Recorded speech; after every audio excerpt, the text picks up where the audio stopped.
Ricik, Ricik. Kamu jadi manusia nggak kapok-kapoknya. Kamu selalu bikin gaduh.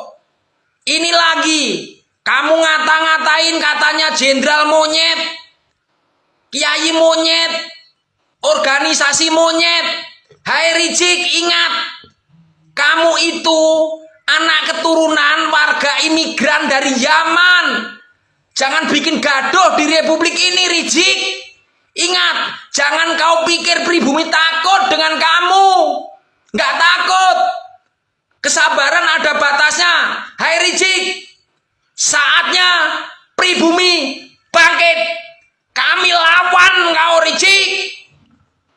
Menjawab tantangan Habib Rizik. Menjawab tantangan Habib Rizik. Kami PBI. Kami PBI. LS Padi. LS Padi. Siap duel. Siap duel. Head to head. Head to head. 1 lawan 1. 1 lawan 1. Dengan Habib Rizik Dengan Habib Rizik. atau Bahar Smith Atau Basrit. di ring tinju Di ring tinju. atau MMA. Atau MMA.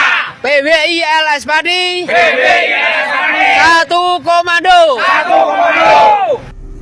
Museumkan saja ini Habib Rizik ini, kasih masuk di museum, suntik mati saja, bikin pusing saja ini. Nggak bisa bantu ini negara, nggak bisa hadirkan ketentraman, kedamaian kok. Riaknya itu perang. Pergilah kau di Suriah sana, ya bergabunglah dengan ISIS tuh, biar nampak jagomu itu. Jangan orang-orang pribumi kau adu domba. Kau ini penjajah kah? Sisa-sisa Belanda kah kau ini? Atau Jepang kah kau ini? Kalau kamu perang, kalau merasa itu rasmu itu terpojok, tersisih, kumpulkan rasmu, ajaklah rasmu perang dengan kami orang Nusantara. Nah, itu baru benar, baru pas. Ayo. Saya juga mau itu. Kalau Habib Rizik mau pimpin ini orang imigran perang dengan orang Nusantara, saya juga mau. Ayo, begitu.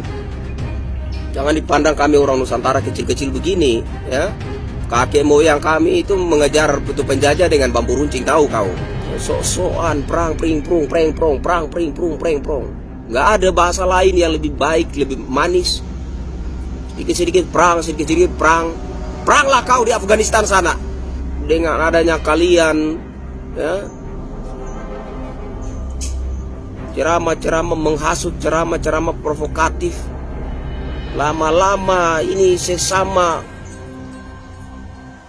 saudara bersaudara orang Nusantara asli saling membenci, saling mendengki. Yang satu merasa lebih suci dari yang lain gara-gara kalian ini, ya, gara-gara ulah kalian yang ceramahnya itu ndak ada tuntunan bimbingan yang sejuk, menghasut, memprovokasi. Itulah makanya saudara bersaudara orang-orang Nusantara asli saling membenci, saling menghina dan saling menghujat. Ini gara-gara kalian ini. Saya minta Habib Rizik ini sebaik-baiknya pemerintah segera tegas Habib Rizik dimuseumkan, ya. Kalau tidak, Habib Rizik saya sarankan untuk ikut latihan MMA supaya bertarung dalam ring, supaya lihat tuh, dia punya tulang terbuat dari aluminium atau besi atau baja.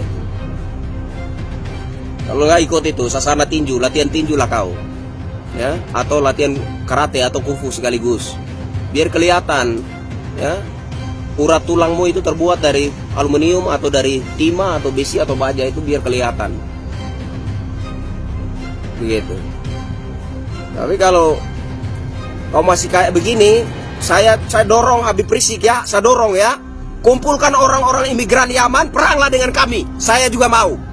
Jangan hasut orang Nusantara, jangan hasut saudara bersaudara untuk saling perang. Paling juga orang berkelahi di situ kau lari sembunyi. Saya sudah pernah pimpin perang saja. Saya bisanya menghasut orang Nusantara, saudara bersaudara untuk perang. Kau saja pimpin itu. Imigran Yaman perang dengan kami. Kami mau perang juga. Tolong sampaikan ke Habib Rizik, ini omongan saya nih. Kalau merasa Indonesia ini tidak cocok buat, pindah kau dari sini. Angkat kakimu dari sini. Kalau merasa Nusantara tidak cocok untuk kau, pindah dari Indonesia sini. Indonesia nggak butuh untuk tokoh agama nggak jelas seperti. Dari tingkah kelakuannya aja sudah kelihatan. Klan Mbak Alwi itu bukanlah seorang keturunannya baginda Rasulullah Shallallahu Alaihi Wasallam. Pakai logikanya. Dasarnya apa? Lihatlah yang kenyataan. Ini kenyataan loh. Nggak mungkin keturunannya baginda Nabi Muhammad Shallallahu Alaihi Wasallam kelakuannya seperti para kabib. Paham ente? Paham tidak? Sedangkan baginda Nabi Muhammad Shallallahu Alaihi Wasallam itu akhlaknya mulia. Kok yang mengaku-ngaku sebagai keturunannya baginda Nabi Muhammad Shallallahu Alaihi Wasallam kok tingkah lakunya nyeleneh? Tuh, otak kalian. Kalau di mana coba? Coba pikir secara logika. Logis aja, nggak usah pakai tesis, nggak usah pakai dalil, nggak usah pakai kitab. Lihat dari tingkah lakunya para habaib yang Anda agung-agungan, lihat kenyataannya, kelakuan kenyataannya. Tidak menunjukkan sama sekali akhlaknya baginda Nabi Muhammad Shallallahu Alaihi Wasallam yang mulia. Akhlak mulianya Kanjeng Nabinya aja nggak ada dari badannya si klan Mbak Alwi. Kalian tahu nggak sejarahnya Rizik Syihab? Nah, nih foto Rizik Syihab waktu tahun 1990. Nah, waktu itu Rizik Syihab itu cuman keliling-keliling kampung jualan minyak nyong-nyong. Dan ini nih foto Rizik Syihab setelah kepalanya itu dibalut dengan kain taplak yang mengaku menjadi Habib. Dan setelah Rizik Syihab itu diangkat oleh Pak Harto menjadi Pam Swakarsa. Apa itu Pam Swakarsa? Yaitu adalah organisasi yang telah dibentuk oleh TNI yang tujuannya itu untuk membendung seluruh mahasiswa saat berdemo pada tahun 1998 dan melengsarkan Bapak Presiden Soeharto. Nah, setelah itu nama Rizik Syihab itu semakin naik nih, dan dia itu menyebut dirinya sebagai seorang Habib. Hanya modal kain taplak yang diikat di kepalanya itu. Dan langsung berdatangan tuh Bahar bin Smith. Makanya kenapa Rizik Syihab itu sangat benci sekali dengan Gubernur Jawa Barat yaitu Kang Deddy Mulyadi. Nah, kenapa Rizik Syihab itu menantang Kang Deddy Mulyadi? Karena pondoknya Rizik Syihab yang berada di puncak Bogor itu akan dihancurkan oleh Kang Deddy Mulyadi. Kenapa?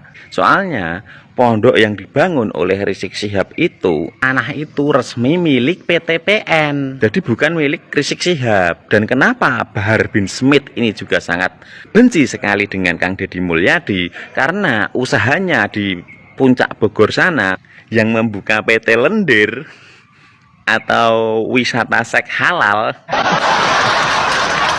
disegel sama Kang Deddy Mulyadi. Padahal penghasilan dari PT Lendir tersebut sebulan itu mencapai 20 miliar. Bayangin tuh. Gini loh Rizik Smith ya. Sekarang ini kan di negara kalian itu kan sedang dijajah, sedang dibombardir. Mendingan kalian balik aja sana, bantu negara kalian.